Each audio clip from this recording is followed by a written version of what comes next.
Get ready with me to go see my dad for the first time in I don't know how long. I thought this would be the perfect time to just open up to you guys a little bit about my home life because I know that you guys can be a little confused sometimes. I'm going to try my best not to trauma dump in this video because I honestly just want to talk about it for other people that may be experiencing it. Because whenever I was experiencing it, I had no one to look up to, especially influencer wise. So let's just talk a little bit about myself growing up, first of all. I know it may come as a shock to some of you guys, but my parents actually were together at some point. They actually ended up divorcing when I was, I think, in 6th grade. But just because they were legally together does not mean that they were actually really together. Way before the divorce was even finalized, we were living in between two houses. My mom and I would live at my grandparents while my dad lived here, and then we would kind of swap every once in a while to where my dad was living with my grandparents and my mom and I were living here. And this was because my dad is actually an alcoholic. And I know some of you guys may know that just from some of the TikToks I've posted, but I've never actually come out and actually talked about it. So this feels a little bit weird.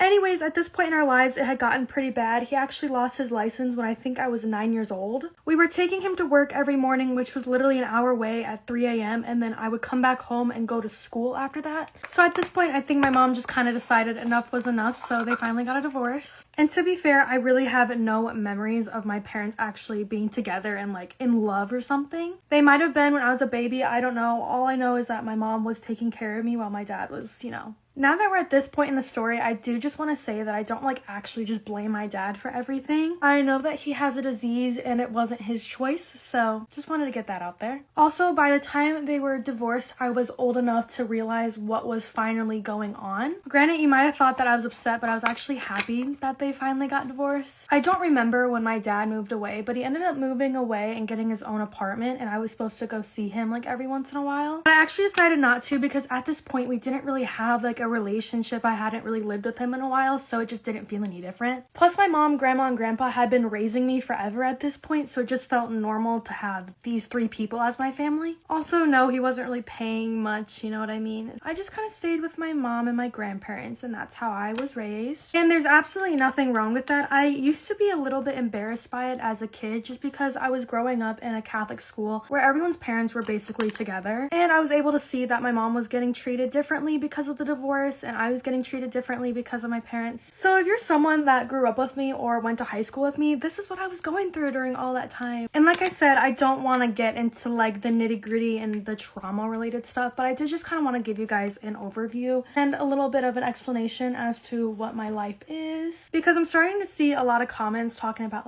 oh, her life is so perfect, is this what it's like to grow up with a perfect family? No, it's not. It's also really hard to talk about my major without